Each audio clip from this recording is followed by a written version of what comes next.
Have you experienced the awesome power of the Panasonic Real 3DO system? Obviously. Presenting 3DO, the most advanced home gaming system in the universe. It's time to put away your toys. 3DO from Panasonic, Gold Star, and Creative Labs. A new low price and free games. Mind-blowing graphics of Panasonic Real 3DO. 3DO.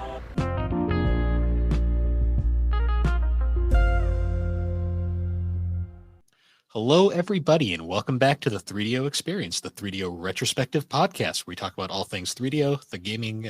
I can't do it right now. Hi, how's it going, guys? Hi, Bill. This is the 3DO Experience, where we talk about all things 3DO, the games, company, everything in between. I'm doing all right. How the hell are you, Bill? I'm clearly very tired. You got the Porky Pig mouth. I sure do. We also have a guest for this episode. We got Nomad from the Retro Wildlands. How you doing, man? Doing pretty darn good, gentlemen. How are we? Doing great. Happy to have you here. Yeah, thanks for having. Been really excited when I got the invite. I have learned a lot about the 3DO through your guys' podcast, so it's really cool to be on with you too.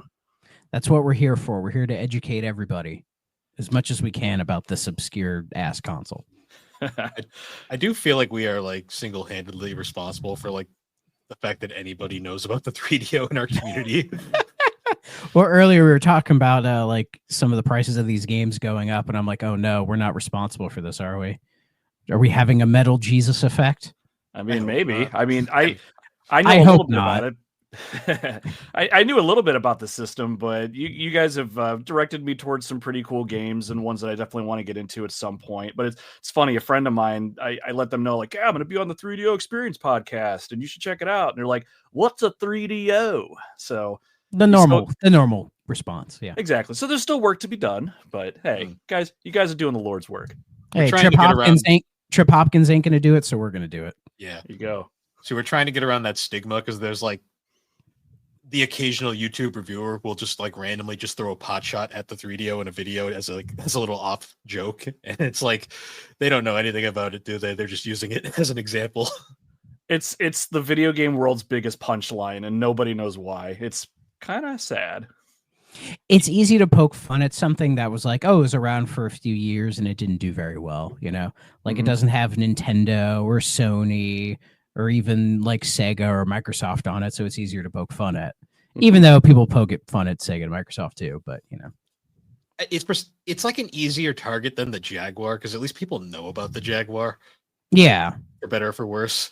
3DO is just kind of like this weird thing that like you look at it and you don't even think it's a video game console. It's like it kind of gets lumped in with the CDI, which is really unfair to the 3DO in a lot of ways. Yeah, the CDI is a lot worse than the 3DO. Well, the 3DO tried to be a video game console. The CDI was a entertainment thing that could play games. It has a really cool version of Jeopardy. True. But we're not here to talk about that. So before we do everything, Nomad, we got to ask you, because we ask all of our guests, like, have you ever played the 3DO before? Like, ever had any experience with the console or playing any of the specific games for it, or this is completely new to you?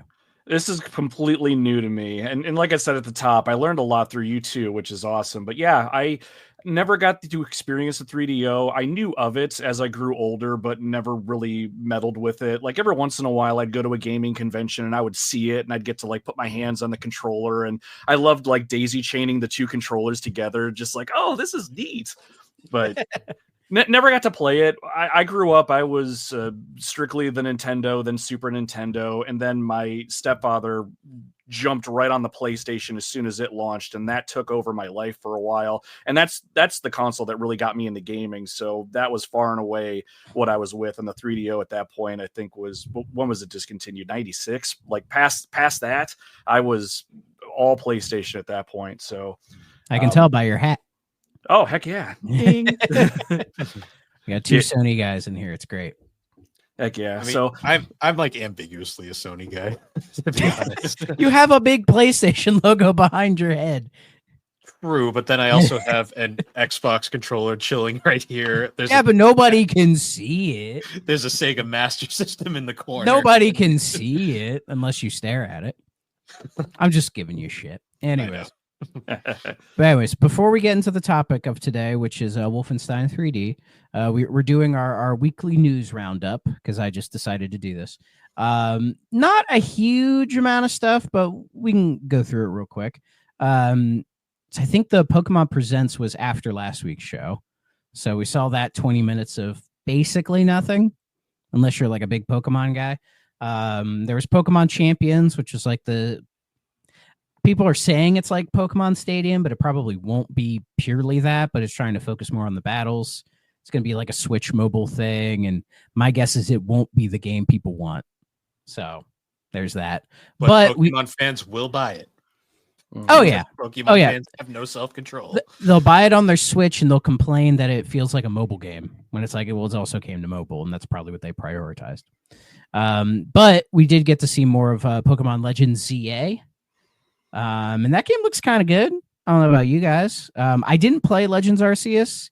Like it looked cool, but I just wasn't sure if I was wanting to jump into it. But what they showed off of ZA, I'm like, I might actually jump into this one. Like it looks more refined than Arceus. I think it looks better than Arceus. It's not Switch 2 footage, and I fucking called it when this happened. People were like, "Oh, if this is what the Switch 2 looks like, we're doomed." And I'm like, "There is no way that is Switch 2 footage. They're not showing us anything on that thing until April." So what we saw was Switch 1 footage. So, but I knew it was going to happen. But the game looks pretty cool. Arceus was like an interesting game because it was literally the first time Game Freak has tried in like 2 decades. So, and it was a fun game, but it gets boring really fast. That was kind of the one really downside to Arceus. So I'm hoping they put more content other than just aimlessly exploring. What I like about ZA is that the battles are like kind of more real time. Yeah, they did that in Arceus to a degree. Yeah, but this one seems to be doing it like, say, in the animes, where you launch the Pokemon and then you're running around and telling them to do shit, It looks more involved. Like almost Pokken. I heard some people compare it to Pokken. Arceus kind of did that because there was random points where you'd be fighting a Pokemon, then you get attacked by a fucking bear during the battle, and you'd be like, shit. Yeah. They want to make it as true to real life as possible. I'm sure that's happened once or twice. That was the game that made me You're watching animals fight and a bear attacks you? I love that game because it was made on the Breath of the Wild engine, but it also made me realize the Breath of the Wild engine is too powerful for the fucking Switch. I think it was just Game Freak didn't really know how to use it. No, not at all. No.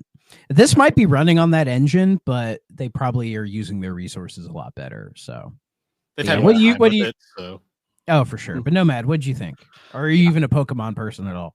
I would call myself a lapsed Pokemon person. Like, I haven't played a lot of the more recent games. Not that I don't enjoy them or anything. It's just they've never been top tier for me. But I will say, after seeing the latest info on this, I think I'm going to get it. I'm not going to get it on launch day. I've decided. I've got way too many other things that got my attention. But it's got my attention. I think I'm definitely going to jump on it because I get the itch every once in a while. Like, you can only play Pokemon Go for so long before you actually jump into an actual game, right? Yeah, it's weird. I know people who still play Pokemon Go, like to this day, and I was like, I thought that thing was dead, and no, it still has a very dedicated following, apparently. There was a point I tried to reboot it up again after about a year or two because I wasn't like really into it, but I played every once in a while. I booted it up on my phone and it was just spouting all these updates and things at me. I shut it off really quick. I'm like, I've been close the laptop screen, like you go back to sleep. Yep, I've been gone too long. Yeah. I remember when that first came out, that big boom was one of the craziest things I think I'd ever seen. I remember when they would put Pokestops places and like they wouldn't think about where the hell they were putting them half the time. Because I remember infamously they put one right on the fucking site of the station nightclub fire, which people weren't thrilled about that. Oh yeah. We had one in my town here. There's like two blocks really where people really congregate. And I was walking through one day and one guy was just driving loops with his car playing the Pokemon TV show theme, which was awesome.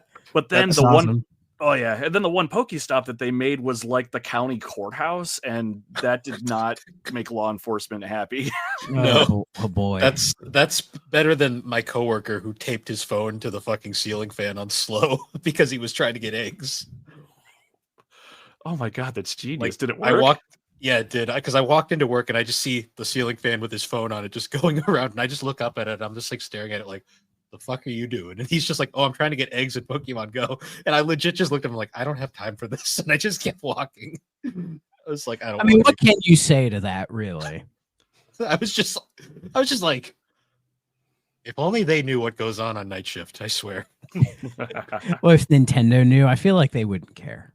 I had to escort a girl off the company property who was playing Pokemon Go like the middle of the night in our parking lot. I was like, you can't be here. You have to leave.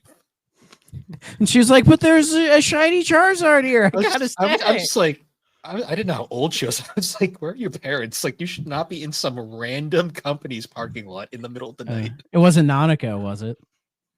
I hope not. Okay. No, you know she would have got hooked on that fucking thing. She'd be at Juness.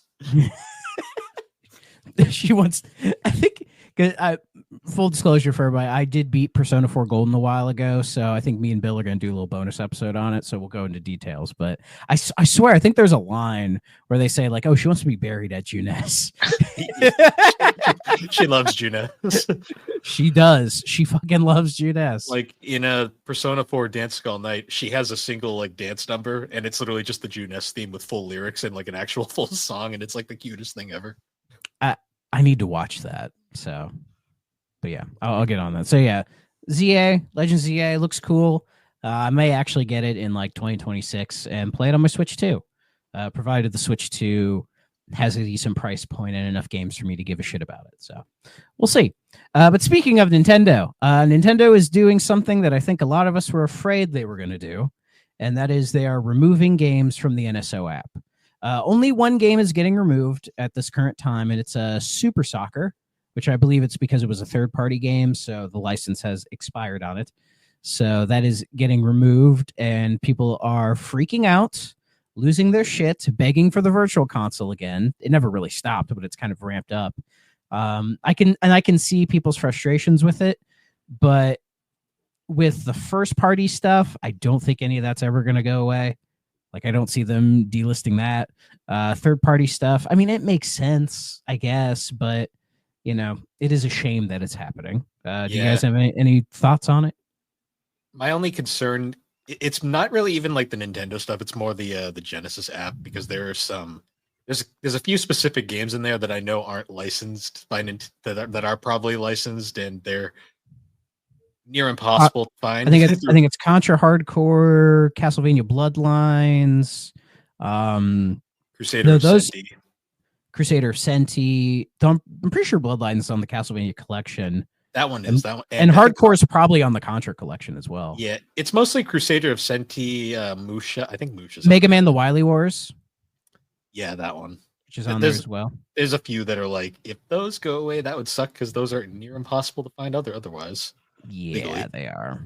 That's what worries me a little bit. Like Crusader of Senti too, at least that one sticks in my mind. That, like, a physical cartridge of that is impossible to find, and if you do, it's like stupid expensive from last I remember too. Oh yeah, I've seen like an inbox copy of it in person, and it was, I can't remember what it was, but it was like a 3-figure game, and I'm like, no, like it's really good, but no game is worth that money, man. Like right now it goes for like $500 or some shit. Yeah, is that just the cartridge or complete? Let's see. Oh, that's $500 with the repro case. With the official case, it's like $1,000. Yeah, I think I'll make a house payment instead.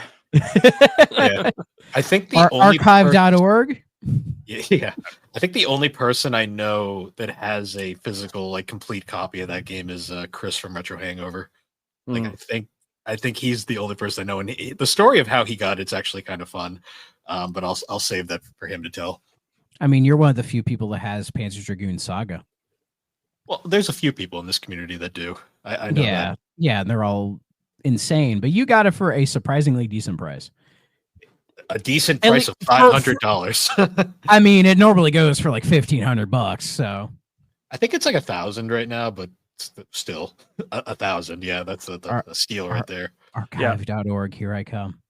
Yeah. I don't know what you guys' career aspirations are, but sometimes in my free time, I be a pirate. Arr. I love Wind Waker. There you go. Oh yeah. But still, it's like that really sucks. And then it worries like, oh, what else is gonna leave? And what's like the time frame for this stuff? We don't know, but who knows with like the Switch 2, how they're gonna if they're gonna keep NSO the same, or if they're gonna add stuff to it, or if they're gonna revamp it.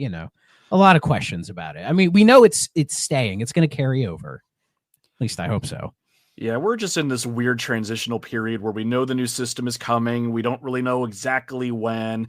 Nintendo's trying to make some strides to kind of get themselves to the new system. The gold points went away, for instance, and I think it makes sense, but I also think that gamers in general, and I are one, and I do this too, we panic anytime anything that we want to have access to is threatened in that capacity. So I can understand it, but at the same time, part of me is like, this is just kind of business, I think. But I think ultimately we're going to be okay when Switch 2 launches, because Nintendo's not that evil. I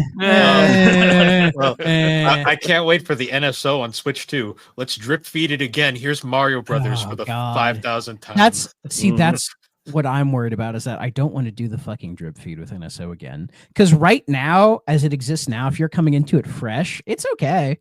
Oh, yeah, like there's still a lot of shit missing, but it's fairly solid for what it is. So I hope we don't do the drip feed. I mean, anyway. Oh, speaking of drip feed, new music app game. I was going to say this is the company that's drip feeding a fucking music app. So, but they're doing it once a week. They've been consistent with it. True. I didn't even see this one. What did they add this time? Oh, I saw it. Well, I think Will told me. So shout out, Will. Hi. I thought it was Super Mario 2. They did that a few weeks ago. Did they? Okay. Yeah, they finally added another NES game. Oh, good. The music app crashed when I tried to open it. Every time I open it up, and then it just doesn't want to open, so I have to close it, open it again, and it's fine. I don't understand it. It's done that to me enough times where I don't use the app all that often. I'll find someone that does covers of the music on Spotify, but yeah.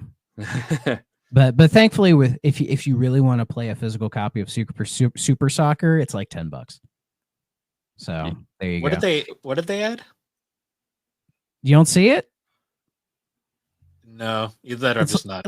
Link to the Past. Oh, probably a game you wouldn't notice. You just assume it's there. Yeah. Yeah, that's the problem with the drip feed mentality. Half the time, it's like you would expect something to be there. When it's not there, you get pissed off. And then when it's there, you're like, oh, yeah. Right. Why wasn't that there? Like the fact that Mario 1, 2, and World are here, but not 3. Like I know. And God, I love Mario 3 so fucking much. And that soundtrack is like permanently implanted in my brain. Like every once in a while, like I think it's like the overworld theme that da da da da da da da da da da, like will just enter my head for some random reason, and then I'll have to listen. Though I love the GBA versions of those tunes specifically, because that's my favorite version of the game. But yeah, once they add those in, I'll be fine. But I don't get it. They need to put the Chibi Robo soundtrack in there. That soundtrack is fucking awesome. Seriously, I mean, it's an awesome game and it has an awesome soundtrack. But speaking of Nintendo being evil, they successfully blocked a French file storage site from hosting pirated games. They did this, I believe it was today. So once again, they're doing their thing of like, you can't host our games illegally. How dare you? And then you look, and then you say to them, oh, well, how about you offer all your games on Switch? And then they go, well, we can't do that. That's impossible. That's too much work. Here's Mario 3 again. It's like where's Star Tropics 2? God damn it. Right? Yeah, it drives me nuts. Like on one hand, I get it. A company's trying to protect their intellectual properties and all that sort. Fine, I get it. But then make it available to the people that are pirating this stuff because we want it, obviously. Well, exactly. Like they know we'll spend money on it. Like how you have to pirate all the old Fire Emblem games, and then Nintendo's like, no, don't do that. It's like, well, you could give those to us. And they're like, no. They're like, but we don't want to translate that. That's too much work. And it's all right, we'll translate the first. The fans already fucking did it on their free time. We'll translate the first one. Done. We'll translate the first one, give it to you as a digital download, and then mysteriously take it away a month later. I have that. I still have it, but that is a terrible version of that game because it's running on the Wii U emulator for NES ROMs, which was notoriously bad. I have the special edition with the download code that doesn't even work anymore. Yeah, just Great. gross.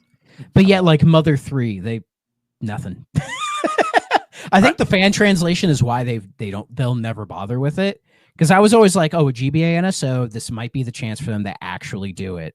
And they put it out in Japan. So I'm like, yep, the dream is dead. It's never going to happen at this point. Well, because everyone was all like, why did they do Earthbound Beginnings? And it's like, well, because that translation's been around since the fucking 90s. Like, it took zero effort to do.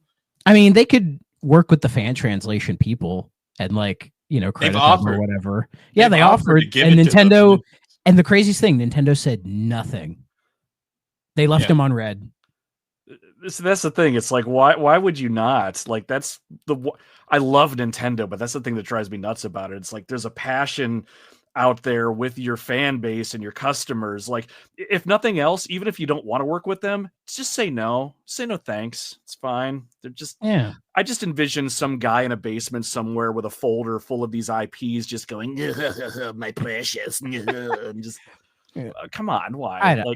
Like Mother 3 is one of those mysteries I don't think will ever be solved. Like, we'll never get a definitive answer on why it never got ported.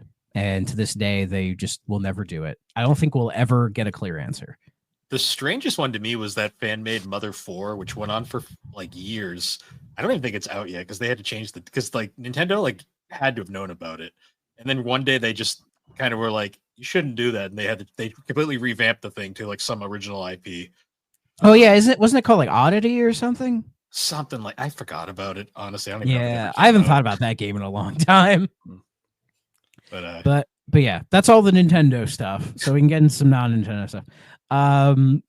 So Rockstar acquires do you guys remember LA Noire? Right? Yeah. LA Noire, great game. Found Team Bondi, Brendan McNamara, the whole debacle on the development of LA Noire. The worst person that was involved with that game, yes. Yeah, so he made a studio after, I think it was called Video Games Deluxe. And I think it was either today or a couple days ago, Rockstar's like, oh, we're just going to acquire them and make them Rockstar Australia. So in theory, the LA Noire creator, whatever, is back with Rockstar now. So... I mean, I don't know. I don't know if this means we're actually going to get like an LA Noire 2, or maybe the Horror of the Orient will actually get revived. Probably not. That game actually looked like it would have been sweet, barring the name. But it was just something that I saw. I'm like, huh, interesting. I remember when he worked at Sony and made that game called The Getaway and then got fired from Sony for being himself. And then he went on to Rockstar and got basically the same exact thing happened. Well, they basically shut down the studio because it took so long to make that no matter how much, it was almost like a Shenmue situation. Like the development cost was so high, there was no way they were going to make any of their money back. It just wasn't going to happen. So. And technically, LA Noire is unfinished because there was like multiple like case files that you were supposed to go through that just never were in the game. I think the VR case files added some of them back in, but I've never played those. And there was some like extra DLC that added some like extra cases, but not like new branches or anything like that. But I love LA Noire. It's a great game. Oh yeah, it's a very good game. It's not the greatest game ever, but it is a great game. No, it's a deeply flawed game, but I have a lot of fondness for it. What about you, Nomad? The facial expressions always stuck with me. No, I never got a chance to play it nearly as much as I wanted. I saw the genius of it. I really enjoyed it. And I will say, if they decide to make another one, that's awesome. It's one of those games where those that really like it, like you do, it sounds like, Thrak. I mean, it's going to be really cool if they bring that back. I think that would be really awesome. But the technology they were trying to use in that era has come so far now that I think if they were to do it with the modern technology, it'd be even better. Exactly. And it's one of those games I actually showed my wife. She's not a huge gamer, but she's like, she'll watch like the serial killer shows and the crime dramas and stuff like that. True crime podcast girly. Yeah, and I'm showing her like how this game works, and like I could see something like that. Maybe she wouldn't play, but she would like to enjoy, and I could see that appealing to a broader kind of an audience. So yeah, with the technology advancement, sure. So yeah, part of me's kind of like, yeah, let's see if this happens. But my guess is they're helping out with GTA 6. That's what I was gonna say too. Like, what else are they bringing him in for? It's just like, we got an empty seat over there, and this thing's got to launch pristine. So sit your ass down. Yeah. Though the bugs day one for that game those videos are gonna pop off. It's gonna be great. I saw the funniest thing today while I was pumping gas, because gas pumps have the little TVs that'll just pop up with some random ad all the time. There was an ad. Mine they show the weather. I'd rather it's that, kind of nice. honestly. Actually. It's actually kind of nice. Yeah. This one just made me cringe because it was this gamer from some media site, but he was talking about GTA 6, and he was talking about how GTA 6 is going to be more than a game. It's going to be this interactive experience that brings in all the people. He's like, we're going to take the Roblox community, and I'm like, oh, so they're just admitting that they're targeting this game towards children. I see. Wonderful. Yeah, like, that's great. Who gives a shit about the ESRB? Am I right? I was just like, oh, so they're just like fully admitting now that the majority of GTA players are children. I see now. Yes. Perfect. Yeah. I just love when they say it's more than a game; it's an interactive experience. I'm like, what is it for the 3DO? That's how you describe games from this era. I love how that guy, he specifically says Roblox. I'm like, you could have said Fortnite. At least that's ambiguous. like Roblox, Fortnite's played by everybody. Roblox Yeah. is specifically targeted to like 10-year-olds. Yeah, I was like, GTA and Roblox are not two things I would put in the same sentence. No, not at all. But Yeah, at least they're honest about it. Yeah. But speaking of 3DO, some slight 3DO related news. Everyone's favorite company, Limited Run Games. They've put out a new trailer for the Gex Trilogy collection that they're doing, and they gave it a release window, not a date, but a window, and that is it's coming out in the summer of this year. So hopefully around the summer, we will have the Gex Trilogy, and then I think me and Bill were gonna play Gex 2 and 3 for the show since we played 1. It's like I've never even touched the sequels, so I would like to give them a shot. So I can't wait for those to come out, and I guarantee you, because it's limited run, they're going to be super lazy, and they're not going to get the European dubs. So when they come out in Europe, all the Europeans are going to be like, "What the fuck is this?" Yeah, and then the CEO will be like, "Oh, we made a mistake, sorry," or whatever weird. The CEO is going to be like, "There was European dubs." Interesting. or it's going to pull a Rugrats, right, and be like, don't put this in your 3DO for longer than 3 minutes at a time. Well, it's not coming out on the 3DO, thankfully. It's just the modern consoles. But yeah, nice. That'd have been cool if it would. But still, Yeah. they'll fuck Yeah. off anyway. Yeah. Well, no, they just printed on a CDR. Yeah. Same, it's fine. And their excuse was, well, we put the CDRs and the 3DOs here and they work just fine.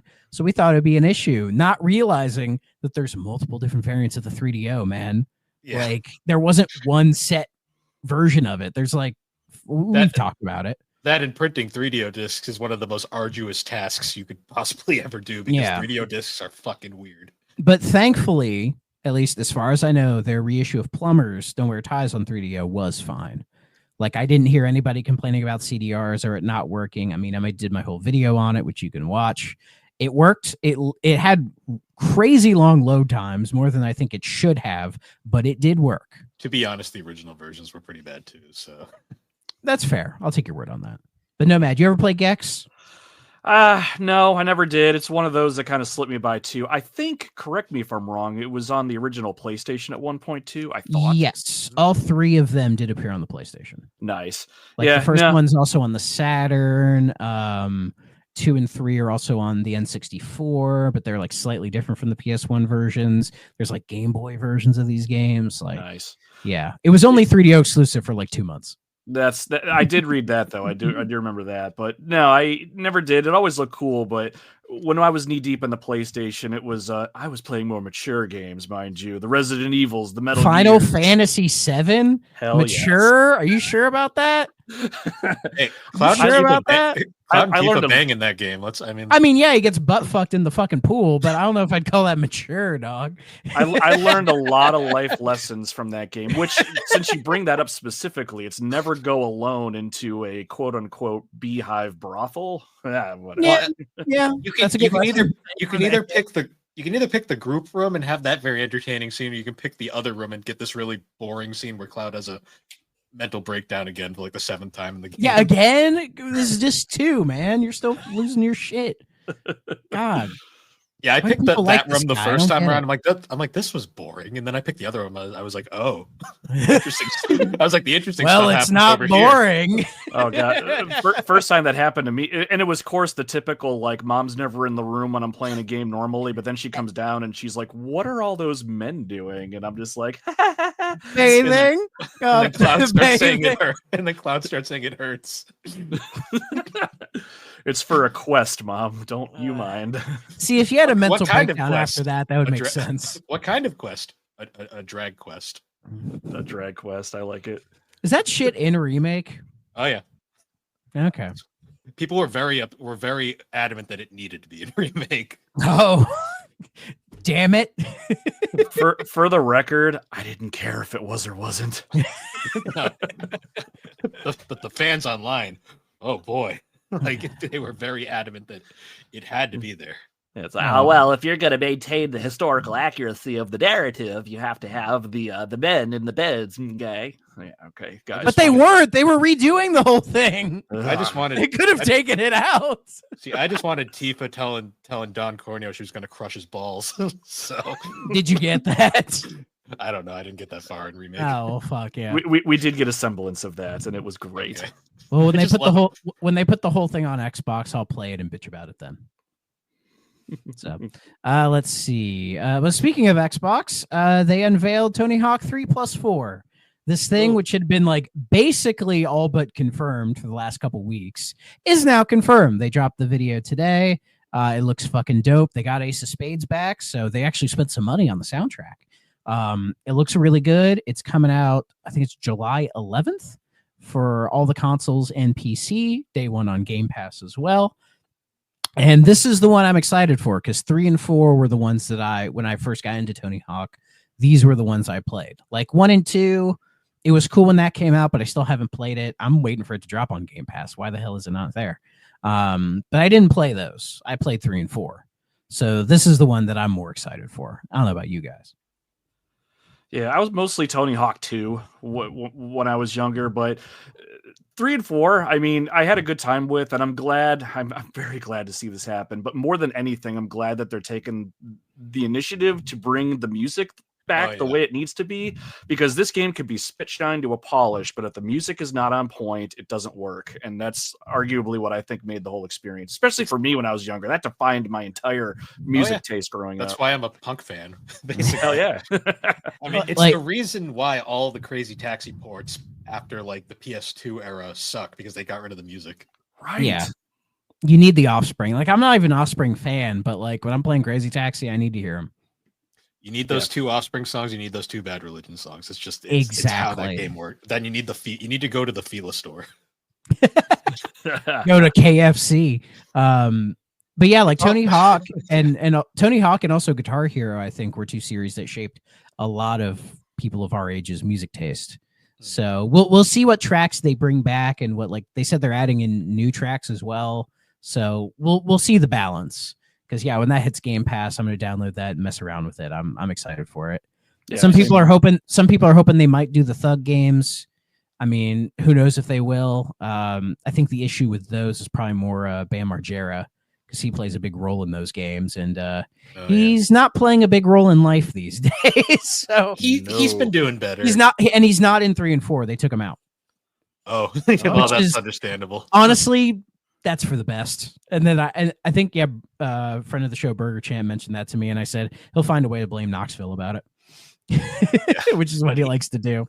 Last I checked, he was doing better, but it's probably better he stays out of the spotlight. So. But he always does this. Like he'll seem like he's doing okay, and then next thing you know, he's back in the shithole again. Yeah, well, taking him out gives him no reason to just focus on yourself, buddy. Just focus on yourself. It'd be nice if he actually did. Yeah. But yeah, that's exciting. That looks great. I'm excited for it. Hopefully they throw 1 and 2 in Game Pass so I can mess around with that for a little bit as well. And then the last thing, this was interesting to see in the middle of the day today. Acclaim. You guys know Acclaim, right? I think I've heard of them. Yeah. Apparently they're coming back again. This might be like the second or third time someone's tried to bring the Acclaim name back, but they're doing it.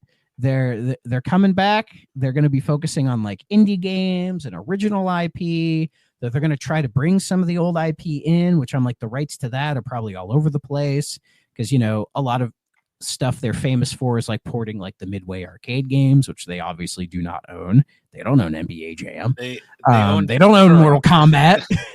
Do they own Turok? Not anymore. Disney owned it last I checked.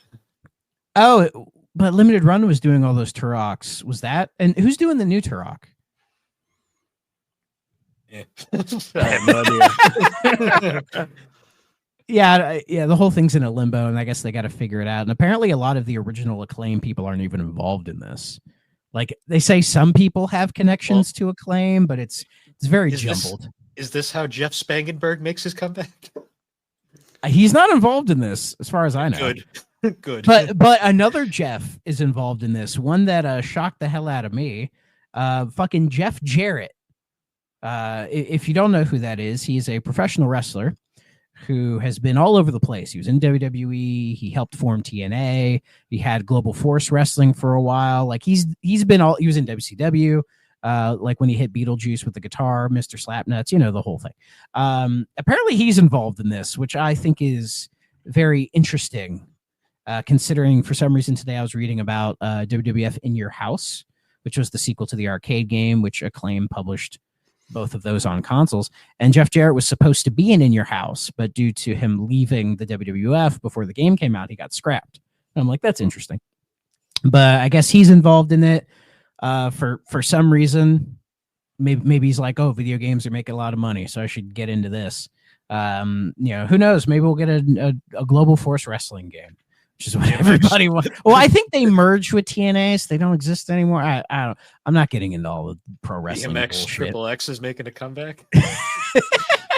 Oh, the anti-woke crowd's gonna love that one. Oh, I love that God. Sony. I love the Sony version was the most censored of the three. The Nintendo version, it was perfectly okay. Sony had a problem though. Yeah, that's my favorite part of that. Apparently, their new CEO, his name is Alec Joseph, who formed Graffiti Games, which made the Turnip Boy Commits Tax Evasion, which is a fun game. But I just find it interesting. This guy's like, yeah, let's bring back fucking Acclaim, dog. It's like that company that brought back Accolade to bring back Bubsy, and they were like, yeah, Accolade, a company that people totally love. It's like, I mean, they have some good games, but they had Test Drive, but honestly, Test Drive was better off once Accolade stopped making it. There's that Genesis game. What's it called? Zero Tolerance. That one's not bad. But yeah, like Bubsy. Who gives a shit about Bubsy? But yeah, Nomad, what are your thoughts on this? Acclaim coming back. Legends of Wrestling 4. Let's get it. Oh, well, absolutely. Nah, I fucking wish. I love those games. Yeah, I saw this a little earlier today, and I think my initial thought was just a resounding, huh. All right. I mean, appropriate response. Yeah. Right. But I mean, the one thing I would love to see, although maybe just out of morbid curiosity, is, and again, don't really know where the rights live, but a modern take on NBA Jam or something back to the days of yesteryear would be great. But I don't think we'd ever see that. But beyond that, great. I'm glad you're around. If you're gonna put your foot back in the ring and you're gonna specifically help indie developers, I think they called that out.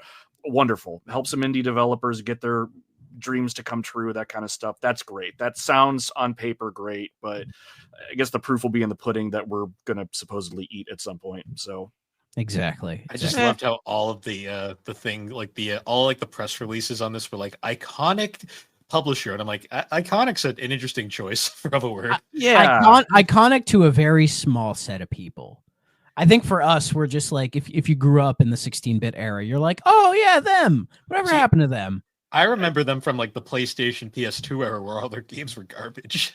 I grew up playing like the Legends of Wrestling games that they made. In fact, the last game they ever made was Showdown Legends of Wrestling on the PS2 and Xbox. And I love that game. It's not great. They're not great wrestling games, but I love them to death. So that's what I knew them for. I always remember because they owned LJN, and they brought LJN back for that horrendous Spirit of Speed game on Dreamcast, which was so bad they didn't want to put their own name on it, so they brought back LJN. So they're like, oh, they're known for crap. Let's just throw them on this crap. The best part of that was we got a high-res LJN logo for when the game boots up. That's like the most entertaining part of that. I love it. A nice PNG. And by the way, NBA Jam, I believe, is owned by EA. Ah, damn it. Yep. Which is why it doesn't exist anymore. Because they tried to bring it back. I think it was like in 2010 when they did that NBA Jam, and that's actually not a bad game. Like it's pretty solid. But by that era, people didn't really care about those kind of sports games anymore. You know, it was all sim. NBA 2K. That was like the era of like goofy shit and like those games. Like I still remember like I think like NBA Jam's the one where like Bill and Hillary show up for no reason. Yep.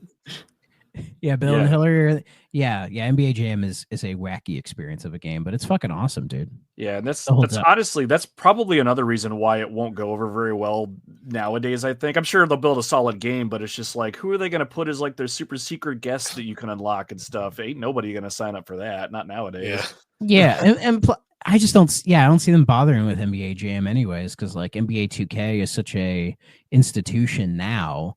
Even though people hate those games too, but you know, it's just sports games are not the same as they were back in like '93. You know, like it's a part of the industry that has gotten worse since then. Really, yeah. But either way, I'm cautiously optimistic, I guess, that Acclaim's back on the scene. If nothing else, the video game industry as a whole is just crap because, I mean, how many studios are closing and things are getting consolidated. If someone else wants to step up and try to create some games and stuff, great. So I'll call it the feel-good story of the episode, I guess. Like, yeah, I'm moderately happy. If they can be a force for good, I'm fine. Mm-hmm. And that's really all they have to do is, like you said, like find some indie devs and be like, oh, these games look promising. We're going to give you some money to get the game out the door. Yes. You know, which would be, that'd probably be the best thing they could do. And then it would make people go like, oh yeah, Acclaim. That's like a name that's pretty solid. You know, get a little bit of reputation back. I will say Acclaim, if they're still using the classic logo, which I hope they are, that is one of the most recognizable logos in gaming. Just like you look at that and it just goes, yeah, that catches your eye. I like that logo. Yes. So that was all the news. We went way too long than I expected. Sorry about that. That's fine. That's our show. That's just how it goes sometimes. Every time, yeah. But now we're at the meat and potatoes, what we've all been waiting for, and that is Wolfenstein 3D, the 3DO port. Yeah. Yay. I have a Jaguar port because we go from 3DO to Jaguar to Steam. Yay! Yes. The fun fact: the 3DO and Jaguar port are considered two of the best ports of the game. So I mean, that's the thing right there. I believe this port, the 3DO port, is based on the Jaguar port. I think. Actually, would you believe it that it's actually based on the Super Nintendo port? Huh? That port sucks. It's a bad port. So here's where it gets interesting because I was actually, when I read that, I was like, no. Turns out, no. The company that did the Super Nintendo port was apparently Logicware, who you might remember as the studio that basically did all the work on 3DO Doom because the other guy was useless. I thought it was Imagineer did the work. No, that was a different game. Logicware was essentially the company that they sent Rebecca Heineman to basically make the 3DO Doom work. Poor Heineman. Well, she did more for that game than anyone could have hoped. So, yeah. But I mean, according to this, she did work on the Super Nintendo version of Wolfenstein 3D. Apparently, the whole thing with the Super Nintendo version is more Nintendo being kind of obnoxious, like when they were trying to bring it over, like with the censorship and everything. I understand why, you know, because it kind of lines up with, say, like, you know, with Mortal Kombat when they infamously censored everything. Like in Wolfenstein 3D, they also infamously censored all of the Nazi paraphernalia, which is like, you know, I can kind of understand why, but like, you play the game and it just doesn't feel right, man. Oh, okay. So this is where Imagineer did the publishing, and they had Rebecca Heineman working on it. She later moved over to Logicware, who handled this port, but it was basically she handled both ports. Okay, gotcha. So, yeah. And from what I read, the 3DO port is essentially the Super Nintendo port if it was good. Yeah. Uncensored and basically as close to an arcade perfect, well, a PC port as they PC can get. perfect port, yeah. Yeah. Because also the Super Nintendo version of Wolfenstein 3D, like it plays fine, but there's just it's also like the Super Nintendo port of Doom, where it's like it's fine, but when you play it, it's like something feels off to me. I don't know what it is. It just doesn't. Super Nintendo work Doom is super well. interesting because it's like the only version that's not based off the Atari Jaguar version. Yeah, it is its own original version, which is interesting, but I just don't think it holds up to some of the other versions, you know? Yeah. The 3DO version, though, is unique in the sense that it's pretty much the entire game. It looks pretty much spot on to the PC original.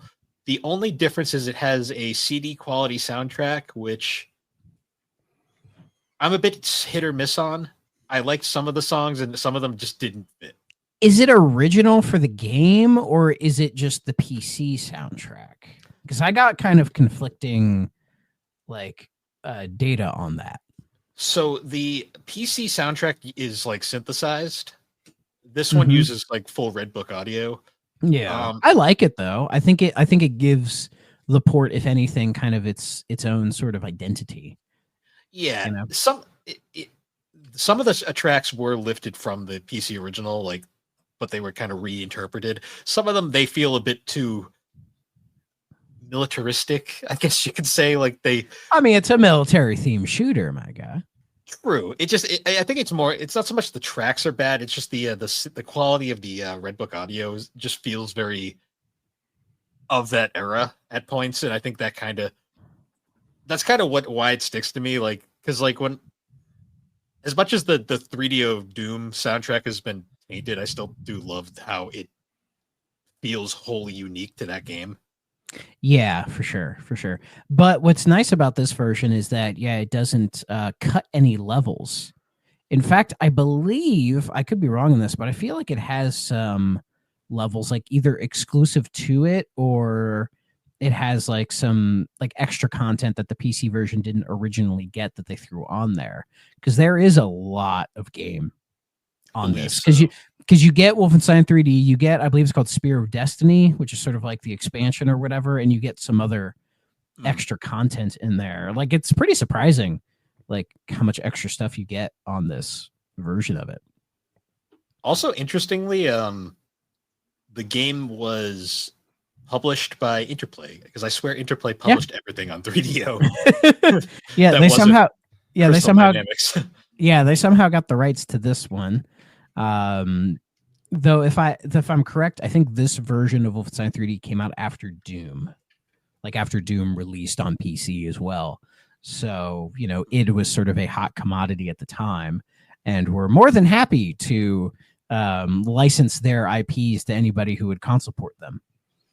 So, and Wolfenstein was no exception to the rule, because I know Wolfenstein 3D did really well when it first came out. But after Doom came out and was even bigger, you know, I think it was like the most popular like software bought for Windows 95 for a brief period of time, that a lot of people went back to Wolfenstein 3D and were like, oh, they did this game too. That makes a lot of sense, you know? Instead of shooting demons, I'm shooting Nazis. This is fucking great. This is amazing. It is a very fun FPS for the time. It is very simple, though. I forgot just how basic Wolfenstein was. So when did we all first discover Wolfenstein 3D? Nomad, let's start with you. Yeah, for me, it was, I think it was the year that it launched. I played it primarily on PC, the old shareware model. My best friend, Chris, I don't know if you ever listen to this, Chris, but I remember some nights where I'd sleep over your house and we would play Wolfenstein after the parents went to bed, because they sure as hell didn't want us to play a game like that. But no, it was him and I would play it together a lot, and we would play the crap out of the very first episode that you can get via the shareware model was free, which is the actual Escape from the Castle Wolfenstein, right? So we played the snot out of that, and then after a while, I think one of us or both of us, I can't remember, pooled our money, we put it in an envelope, sent it off, and got the rest of the episodes, and we ended up playing through those too. So I played it a lot when I was young, when it first came out, and I haven't played it since I was a kid until a day or two ago, and then a little bit today before the show. And yeah, it is very much it's a lot simpler of an experience than I remember, but at the same time, that's not a bad thing. Like, this game has 3 objectives that you have to run through. 1, kill Nazis. 2, steal their treasure. 3, find all their secret hidden panels in the wall. Rinse and repeat. And you don't even have kill Mecha Hitler. Exactly. And then kill Mecha Hitler at the end. But in the simplicity is the fun that my friend and I had when we were going through this game. Like, at the time, I mean, the visuals were second to none. The textures on the walls and the 3D movement and all that. And it was really, really, really fun. And I think we had played Doom on or around that time, but something about the simplicity of Wolfenstein 3D, we just kept coming back to. Like, it's to a point now where, shameless plug for my own podcast, like, I wanted to cover this game on my own podcast at some point. I'm going to speed that up because now that I've been playing it, like, I got to go back. It is an addicting game once you start playing it. It is a little hard to put down. It's actually kind of interesting too. I always forget that Wolfenstein is technically a sequel. Well, Wolfenstein 3D. Yeah, it's funnily enough, it is the 3rd game in the series because there was Castle Wolfenstein and Return Beyond to Castle. Beyond Castle. Return to Castle Wolfenstein is a little bit later. Yeah, and Beyond Castle Wolfenstein, which are both like Apple II, Atari 800 type of games, and they're more like 2D maze kind of games. I've never played them. But they were made by a completely different company called Muse Software. And then I guess the guys, the Johns, played those games and really liked them. And then they found that the rights to them were up for sale. And so they grabbed them and made Wolfenstein 3D with them. I think the coolest story, like regarding that, was like, because I guess their idol was Silas Warner, like the guy who created Castle Wolfenstein. I guess they actually got to meet him at like a presentation, and they showed him Wolfenstein 3D, and he actually played it. And he apparently enjoyed it, but he didn't say much about it. Yeah, I saw a video about that and read the same thing too. Like, he was pretty happy with it. And I wonder if it was just one of those things where it was just like, damn, these guys really made something very cool about my original game here. Yeah, they made my game but better. Yeah. I mean, yeah. I know they wanted to try, when id got a hold of it, they wanted to try to recreate some of the game mechanics that were in the very original, like obviously from a first-person perspective, but the original on the Apple II was that top-down version, but you could sneak around, and I think if it wasn't the first one, it was the second one, where you could actually hold up guards for their stuff, change uniforms, and kind of be stealthy in that way. And they tried to do it in Wolfenstein 3D, the first-person shooter, but I guess it just like ruined the pacing, so they got rid of a bunch of that. But that'd have been kind of cool. Yeah, and like and it had been around for a little bit at this time. Like, I think like they had done the Commander Keen games, and famously they pitched a version, a PC port of Mario 3 to Nintendo that did not go anywhere. Like, they had a nice working prototype for it and everything, and Nintendo was impressed, but they were like, no. And somehow that leads to them making Wolfenstein 3D. Because I think, well, they did Catacombs 3D at first. Yeah, well, I think it was some of the engine work that they had done for Mario 3. They moved over to making this.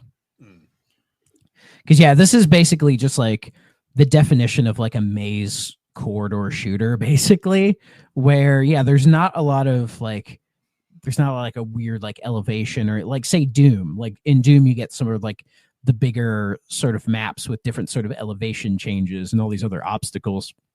Whereas Wolfenstein 3D is very simple and very pure. It's just you walk into a room, you'll see some Nazis, they'll shout some German at you, you shoot them, and then you move on to the next room. And that's basically what you do. It gets more maze-like as you go on with the key cards and slightly more evolving enemies, but it remains fairly simple. But yet, in that simplicity, it is still a really fun to play game.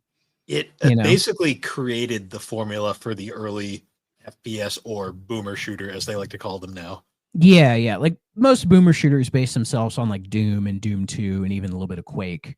But Wolfenstein 3D very much fits into that vein, and yeah, it's one of the very first first-person shooters. I know it wasn't the first, but I feel like the modern first-person shooter kind of starts right here, because it's from here where we get all the evolutions throughout the rest of the 90s, you know? Yeah, this is like Grandpa. This is Grandpa's first-person shooter at this point, and he helped lead the way for the rest of them too. Like it's Yeah, it's Grandpa that- having World War II flashbacks.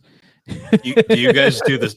Do you guys do the strategy of when you're looking for secrets, you just hug the wall and just like mash the search button until until something opens up?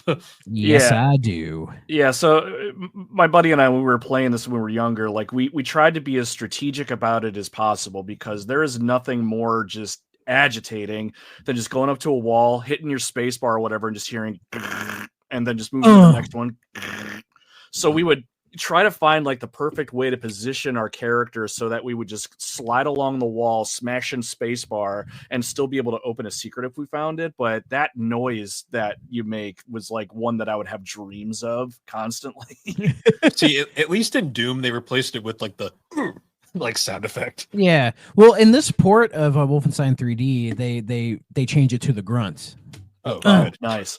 Yeah. That's even better. Like when I was playing Doom a few months ago, like there's nothing better than like my wife walking by my home office here is like, "Are you on Pornhub? What is going on?" She's just hearing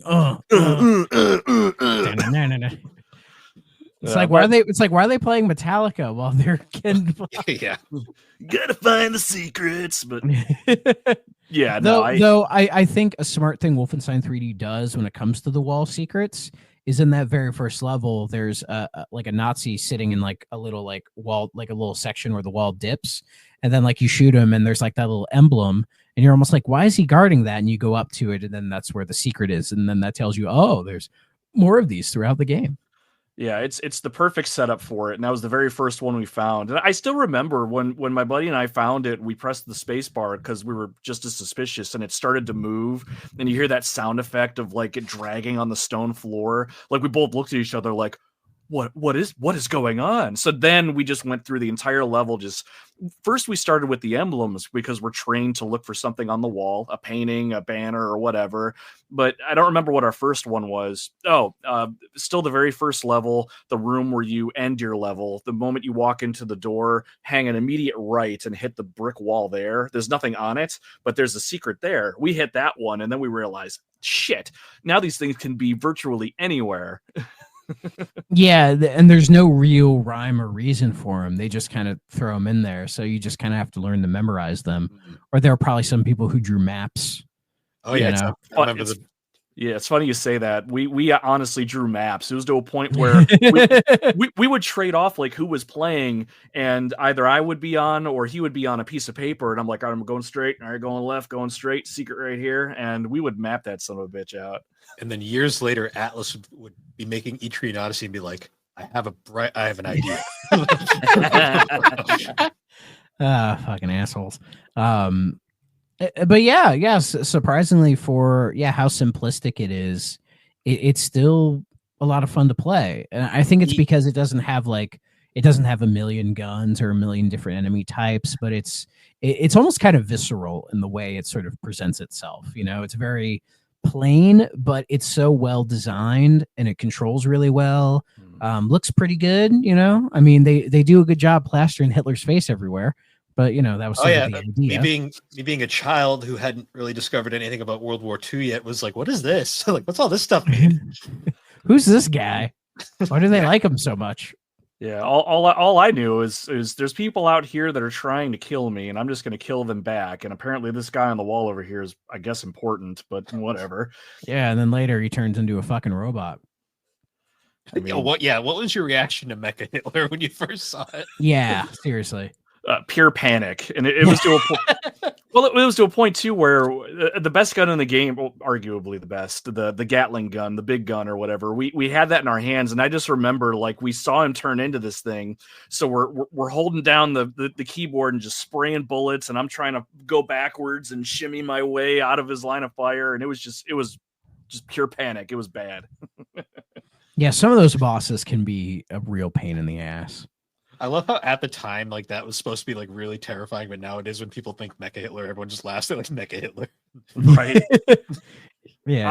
Honestly, the one terrifying thing about him was, well, like a lot of the other bosses, when you're shooting them, you can't tell that you're actually hitting them because they don't like grunt or there's no blood spray or anything. So actually, the biggest point of panic for us was just, are our bullets doing anything? Yeah. Yeah, and also like say unlike Doom where you see like your face get more disfigured when you lose your life in 3D, your character doesn't either, so you can't tell. Interestingly, though, the character in Wolfenstein, unlike Doom, which is just Doom guy, we actually get a named character.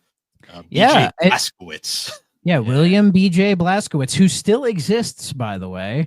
Oh yeah, Like, he's still. You play. I think you play as him in just about every Wolfenstein. I think Youngblood, you play as his daughter. I think that's the plot. That sounds about right. Yeah, that's the one everyone hated. Yeah, it's not that bad, but it's definitely the weakest of the Machine games. Oh, for sure. Let's see. Yeah, he's in Wolfenstein 3D, and then he shows up for the Machine Games ones, the New Order and New Colossus. So like Return to Castle Wolfenstein and that 2009 weird ass Wolfenstein game, if you guys remember that one, that was done by Raven. That game's not bad, but it is weird. It is weird, yeah. Because I remember when that was coming out, I was like, "Oh, this game looks really cool," and then I played the demo. And I was like, why is that like Ghost Nazis? Because I had played Wolfenstein 3D at that point. Like I think I had played the Super Nintendo port on emulator, of course. So I get to this and I'm like, why is there all these like weird scientist bullshit or whatever? Like I don't quite understand what's going on. And BJ Blazkowicz is in the game. I'm not sure if you play as him though. You might, for all I know. Yeah, I can't remember either, but I remember playing it, and I was kind of turned off right from the get, just because I think like one of the beginning cutscenes was like, yeah, we're gonna have you investigate the SS Poltergeist division, and it's just like, damn it, really? So I mean, part of me was kind of like, what was it in Wolfenstein 3D Episode 2?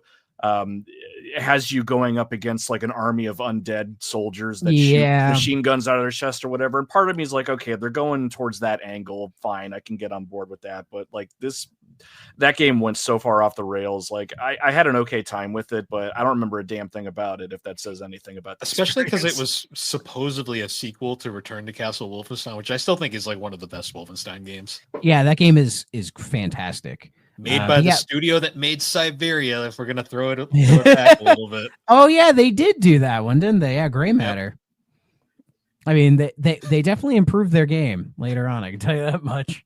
But ironically, the story is much more tame. Yeah. But yeah, Wolfenstein 2009, it's very much a Raven software game. Like, if you've played Raven's back catalog, it fits perfectly into how they are. But then there was the Machine Games Wolfensteins, which I have not played. I've heard they're fantastic, though. Yeah, I actually like them more than Doom, to be honest.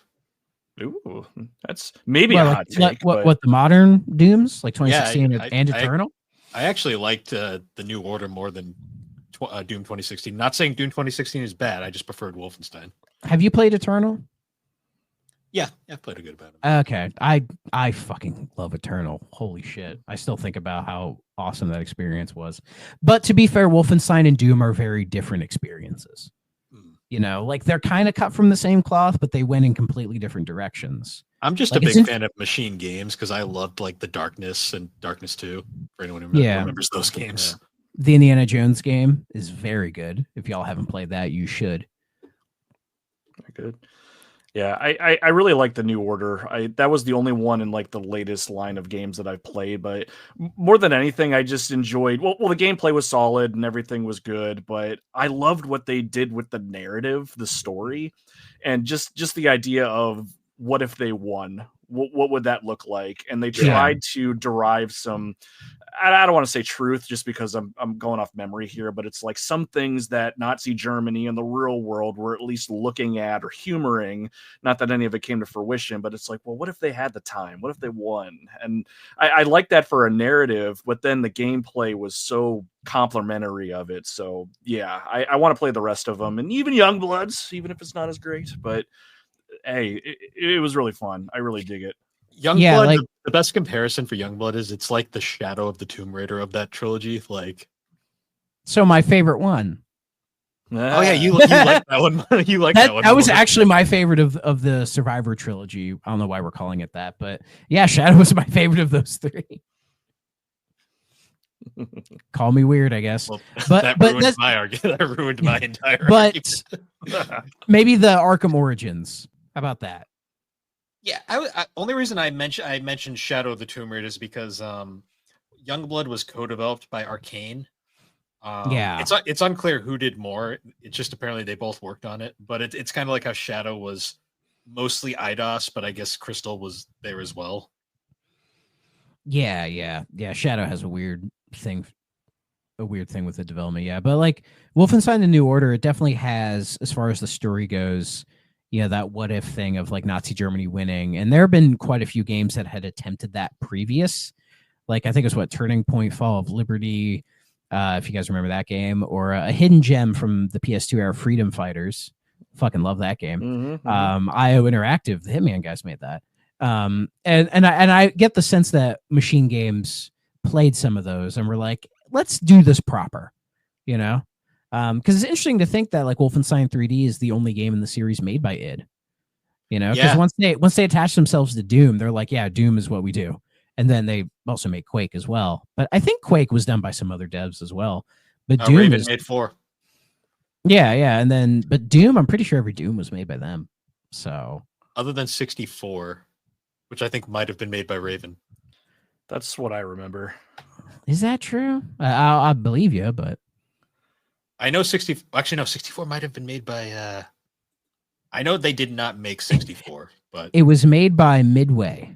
Right, that's what it was. Fucking and published by Midway. What the hell? Okay. And they did a damn good job. It was in a weird spot at that point, I think. Like I don't think they took the consoles as seriously because they were more like a PC first dev. Well, they were making Quake at that point. That's true. And they were all focused on that, which I can understand. Yeah, they didn't really have the capacity to just do those multiple things. But I also love the fact that they trusted others to take their property and do something good with it. Yeah.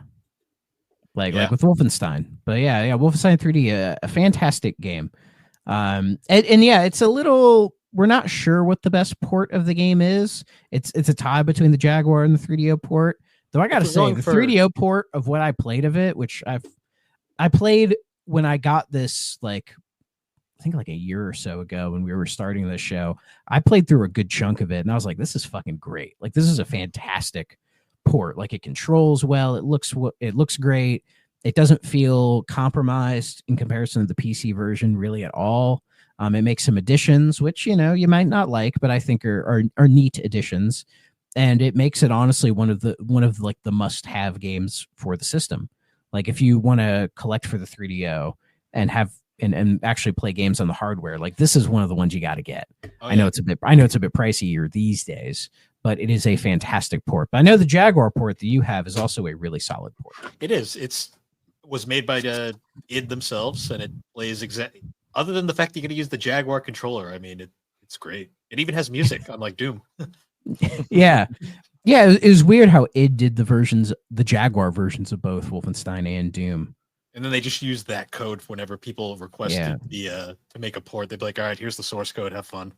I still can't remember why they specifically did the Jaguar ports. I think Carmack just liked the hardware. just Carmack being weird. Just being his weird autistic self, being like, "Oh, I can code for this fucking shit," and then he did because he's a whiz of a programmer.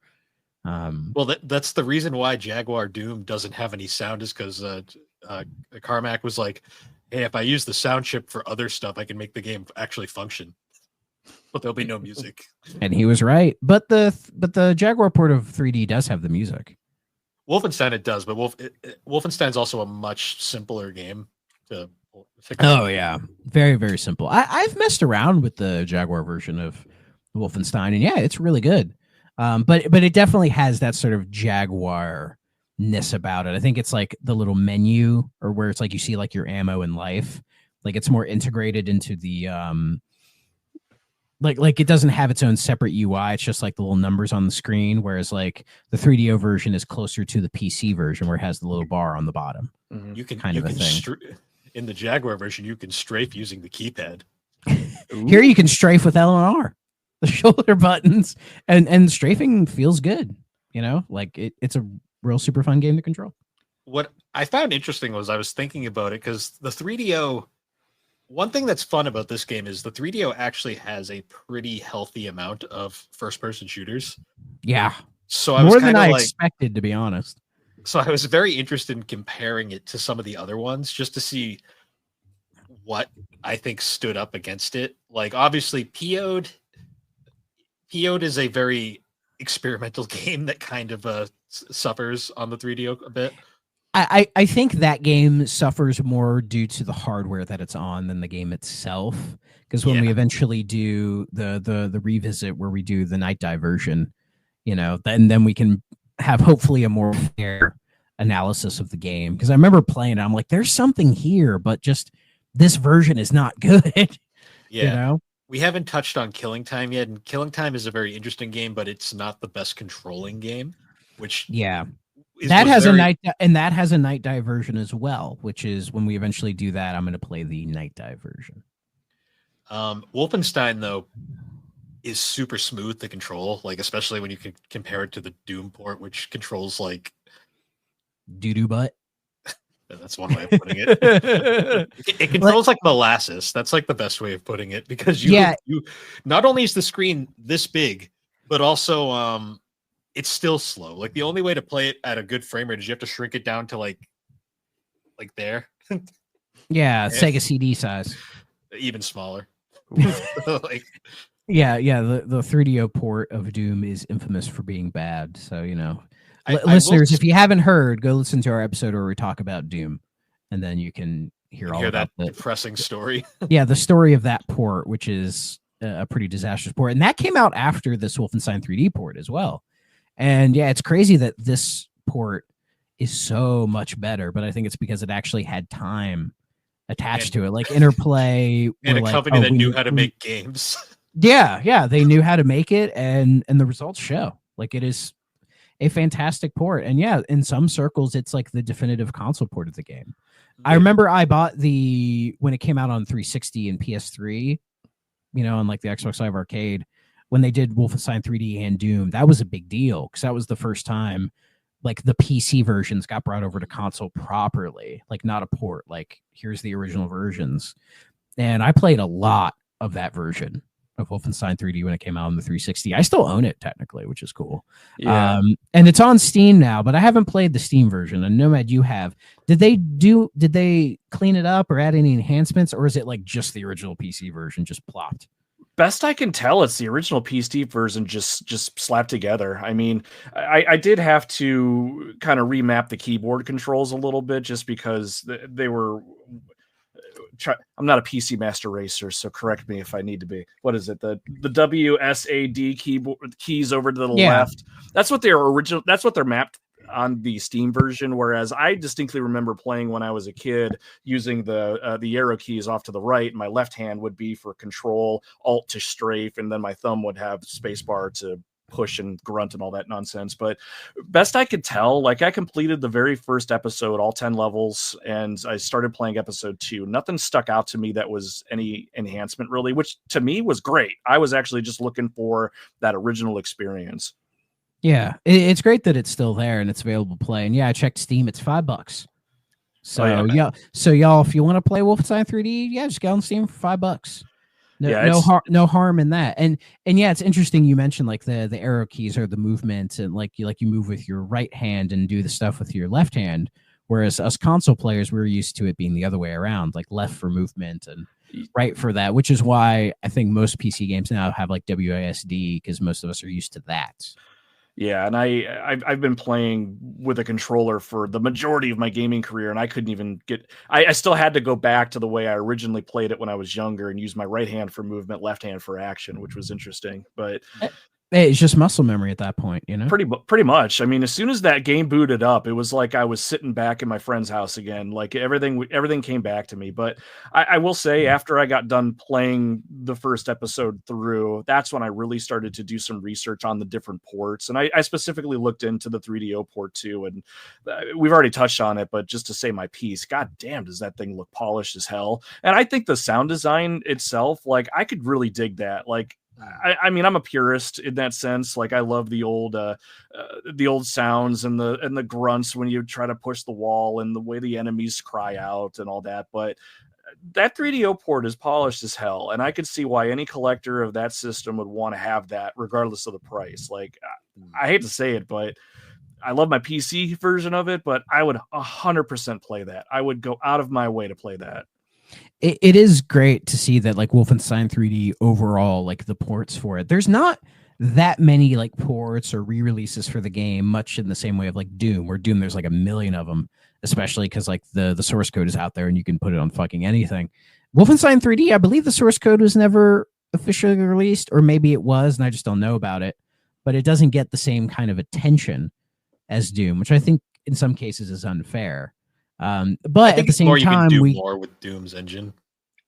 Yeah, well, and also like the source code is out there and you can just kind of fuck with it. Whereas I'm sure if they put the Wolfenstein 3D like source code out there, people would be doing the same fucking thing with it. In fact, I forget what it was. I think it was last year.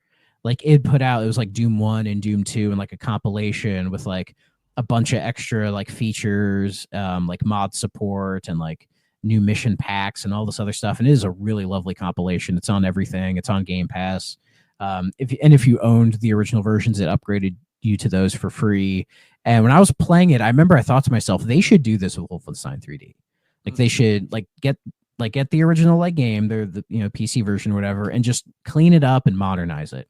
Because I think that game really deserves the treatment that say like Doom 1 and Doom 2 had. Because I mean, this game paved the way for Doom. And it is a super important game that still holds up and is surprisingly fun to play. I'm sure there is a mod scene for it, but it would be nice to see like id say we should do this with 3D. Like give 3D its give it its flowers and be like, here's a nice fancy version for everybody to play for it. I was gonna say, looking at the other FPSs on the 3DO, like I think there's only one that plays better than the Wolfenstein port to me, and that is BioFury, and that is a homebrew game that someone made like a year ago. Yeah, BioFury is great. I have a feeling it was based on this. Like it was based on this port of Wolfenstein 3D. Like it didn't. I don't think it used the same engine or anything, but this game was like the inspiration for it. Yeah, especially when a lot of the level design and certain elements I saw directly from this. Another game that I think that was a really good FPS for this, but it's a very different game, is Escape from Monster Manor, which is also a fantastic game, but it's its own thing in comparison to Wolfenstein 3. Escape from Monster Manor is like the only FPS I'd say that arguably could be better or is on par with Wolfenstein, because that game, playing that, I was like, holy shit, like why is this FPS so freaking good? And it's one of the earliest ones too.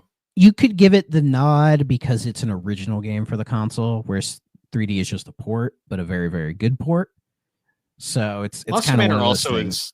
It's original, but it's also functioning, like fully functional, unlike some of the other ones. Yeah. I mean, I love Killing Time, but Killing Time is rough. Like there's a lot going on. Yeah, I played a bit of that 3DO game, and there's something there.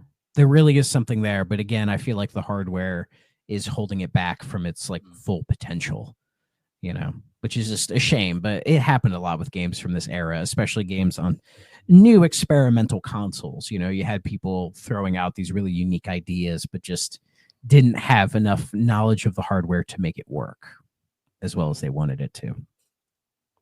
Yeah, no, honestly, like it's kind of crazy to me just how this game has kind of like stood the test of time. Like I look at like reception for it, like the 3DO version in particular got pretty good reviews overall. Like I know Metacritic has it like 4 out of 5 stars, which is pretty good for Metacritic standards.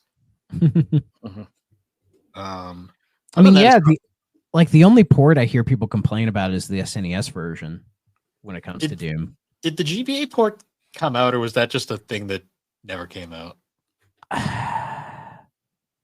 No, it did get a GBA port. I've heard pretty that sure one's it did.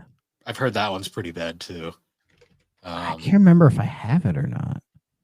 No, I don't think so. It might be one of those like ones that's really expensive on there. Yeah, it definitely does exist, and I believe it's part of my pirate treasure chest. Well, I don't think it gives a shit. So No, or by extension, Microsoft. I don't think they. Yeah, really exactly. give a Like shit. I have like just fleeting memories of trying to emulate it, if nothing else, and it was just I don't know what the politically correct phrase is. Dog shit comes to mind.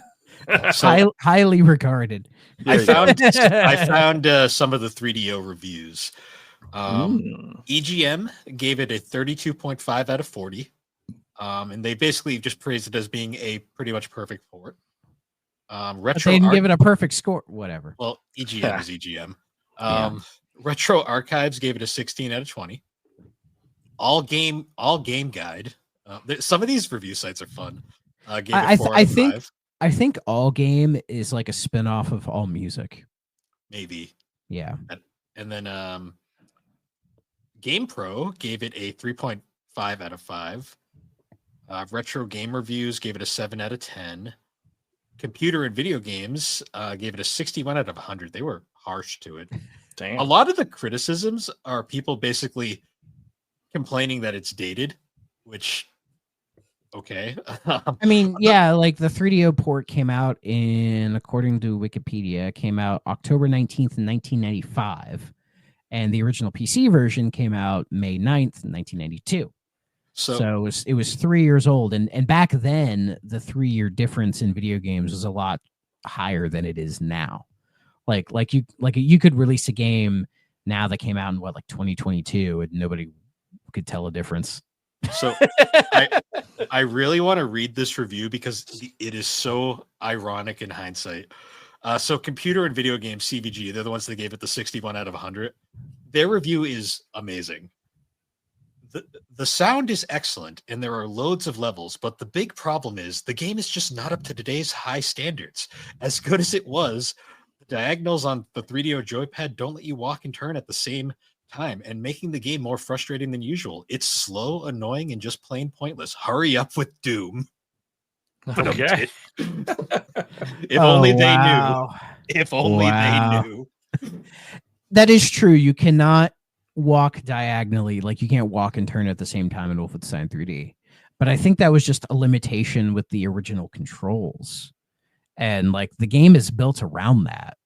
So it's not like it really hurts the experience. And plus you get the strafing, and the strafing is really nice too. Like most of the reviews, their only criticism is that it's dated. Like they don't actually complain about the game. They're just like, it's old. And that's too bad. I mean, review the damn game based on what it brings to the table. Don't knock it because it's old. Jeez. Well, I think that's why nowadays it gets so much better reception from most people. Like in hindsight, like retroactively, this game is heavily praised. Yeah. Especially because a lot of these reviews strictly are like, just wait for Doom. And it's like, oh, buddies, if you only yeah. Oh, God. Impending Doom. Yeah. But I assume the original PC version let you save, right? Oh, yeah. All over the place, too, which is great. Okay. Because the 3DO version has a save feature as well, which is really nice. Like at the end of every level, you get an option to save, and then it says like enter like a password, but it's basically like you get to create a password, which then when you go to load game, you type it in and then it just remembers. So it's like you're just like creating like a password for your save game. And it lets you do it at the end of every level, which I think is actually like really nice. And and it also has an auto map feature, which I like vaguely remember that like, yeah, you can pull up like a map screen and it'll kind of show where things are, but it has a little bit of like a clunky menu when you go into that stuff. Like if you want to like save your game or load your game or whatever, you know, it's a little bit on the clunkier side, but that's really the only real issue I have with the game that I can think of. Yeah, same. I mean, it's clunky is probably the best way to describe it, but it's certainly something that you can navigate. It's not a deal breaker at that point by far. Exactly. So I guess going into it now, so as we do with every episode, must play, okay, stay away. I mean, It's obviously a must play. The only thing I will say is, as much as the 3DO version is amazing, I wouldn't spend the money on it. There's so many other ways to play this game. That being said, though, if you feel like emulating, the 3DO version is a definite good version to try out. Yeah, it's absolutely a must play. I mean, Wolfenstein 3D is a must play. Like if you're a fan of first person shooters, and you're a fan of like video game history, it's kind of like a no brainer. Like this game is very important to play. The 3DO version, I love it to death. I spent a decent amount of money on it when I got it for 3DO, but I wanted it for the show and for my collection that I have. It's gotten more expensive since then, so if you're willing to spend that money, go for it. If you want to emulate it, which would probably be the smarter way, if you want to experience the 3DO version, that's probably the way to go. I would just say get the Steam version for $5. Does it have controller support? It probably doesn't. It does not. Nope. Okay, that's how old it is. Yeah. Which again is why if one random guy from it is listening to this, like you need to do like a nice modern port, remake, whatever of the original Wolfenstein 3D. Like bring it up to modern times. Give it its just due for being such an important game to not only, the company itself, but to like first person shooters as a whole. It's a very important game that deserves that. So, but yes, it's a must play. Fantastic game. Yep, and I'll mirror the same thing. It's an absolute must play. I mean, for me, even just I'm a ride or die PC version just because I grew up with it. But regardless of the version you try, not the SNES one, but regardless of the version you try, you're gonna have a good time with it, especially today. Because what really sticks with me is, and I kind of led with this earlier on, there's just 3 main objectives with this game: kill Nazis, find their treasure, try to find some secret passages. And you don't even have to do all of that, really. I mean, you can kind of play the game like you want. Speed run to the end of a level, kill everybody, leave all their treasure behind, whatever you want. I had a great time with it. The movement is very fluid. Everything is very fast, and it's a fantastic experience to have. I mean, I don't think this is dated at all. If you want to go into an experience where you're just going to be laser focused on having a good time and being part of history at the same time, like there's no reason not to play this game. So yeah, is there a microphone I can drop around here? Awesome. Yeah, and by that extension, play all the other Wolfenstein games. Yeah, if nothing else, and that's something I want to do too. Like I did a lot of research into the different versions, especially the 3DO version, since I don't know, we're on a 3DO themed podcast. But no, in all seriousness, I mean, they're all tweaked in different ways. They all take advantage of their different hardwares that they're on, and I think that's the fun part about exploring video games in general. Go see what those differences are. Play it a different way. Use a controller. You know what I mean? Like 100%. This was an era where different console ports were like interesting because they had to, take the source code and port it directly to another console. So that's why you got a lot of times very different games, even if it was the same game on different systems. They would have stark differences to them. And this was really the era where like you could play the same game on 4 different platforms and get 4 different experiences, which is kind of cool. In hindsight, it's cool. Probably back then it was a little annoying, but now it's like, it's actually like really cool. Cause nowadays, like if a game releases on PS5, Series X, PC and Switch, it's basically the same game, or just rub Vaseline on your screen. And that's the Switch version. See, it's really funny because during the Doom episode, we had, as much as we dumped on that game, we praised the hell out of Rebecca Heineman for like, oh yeah, what she did to make that game function as best it could. It's cool. She had all the odds stacked against her, so the fact she was able to get something out of the door is commendable. Get a functional bad game out. Yeah, and she is definitely very talented as well. So it's not like she wasn't up to the job. Well, it was it's cool because then she had too much bullshit in her way. You look at this game where she had proper funding, time, actual people who knew how to make video games, and she makes perfection. Like just for context, for those who haven't seen our Doom episode, the guy who was basically behind the Doom port for 3DO, his literal idea of how games are made was taking the PC version, doing copy paste, and then that was it. Yeah.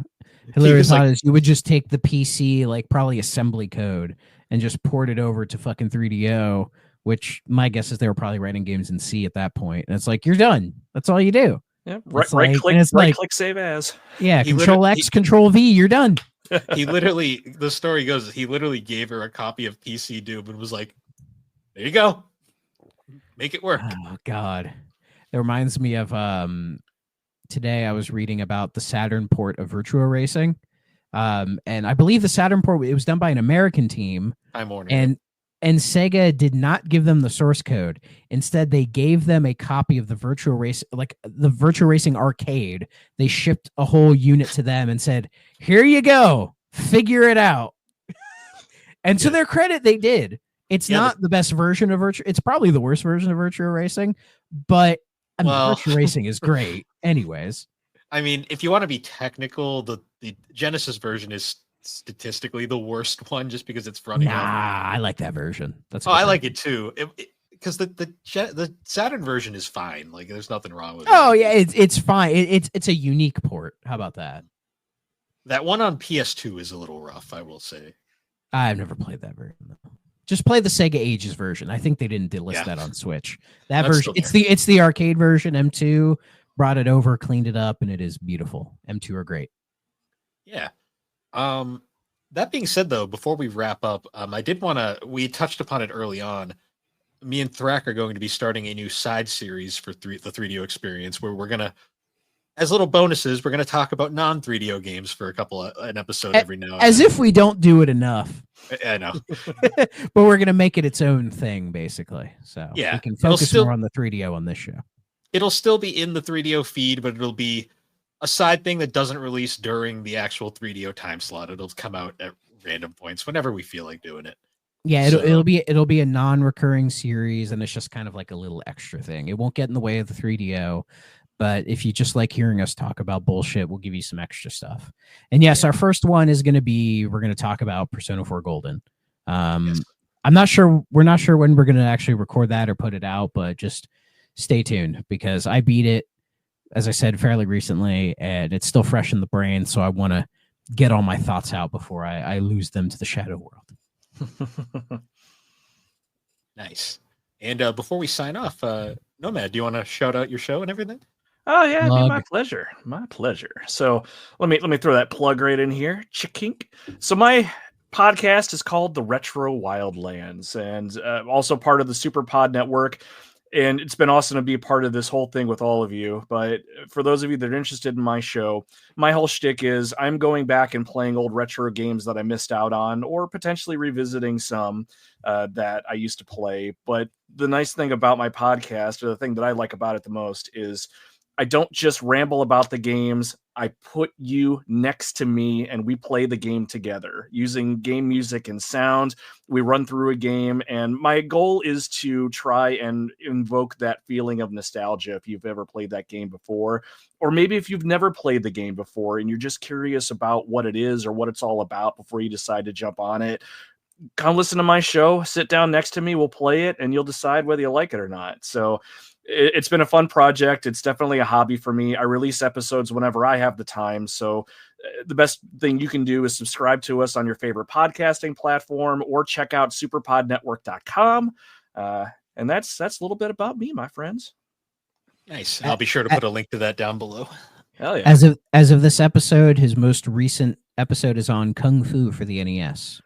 I listened to it today, and that was a fun episode.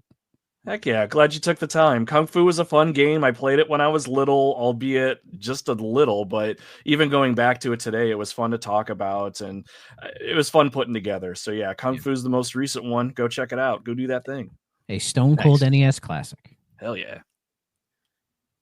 And with that, everybody, once again, thank you for joining us on the 3DO Experience. You can find the 3DO Experience on all the major podcasting platforms, particularly Apple Podcast and Spotify. And be sure to check us out at superpodnetwork.com. It's an awesome site where you can find a whole bunch of different shows, videos, blogs, all of the wonderful people around on that site. I don't say every name anymore because it's just getting redundant now, but you got a fun little banner down here that for the video listeners that names every show. Yeah, it's awesome just like how this group has grown and how we're all kind of working together to like grow each other's shows has been probably the funnest part about it. And we're slowly strong arming everyone to show up on this show. Yeah, we're gonna get we will get every member of the Superpod Network on here at some point. I'm working on it. And we also established that Tommy is the Brett Favre of podcasters. He'll never retire. I just hope he doesn't defraud a bunch of poor people. Yeah, let's not do that. Yeah, please don't do that. But yeah, once again, guys, thank you for joining us, and we will see you all later. Bye-bye. Take care.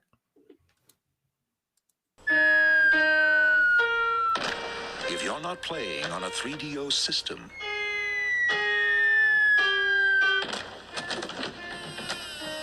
what are you playing with?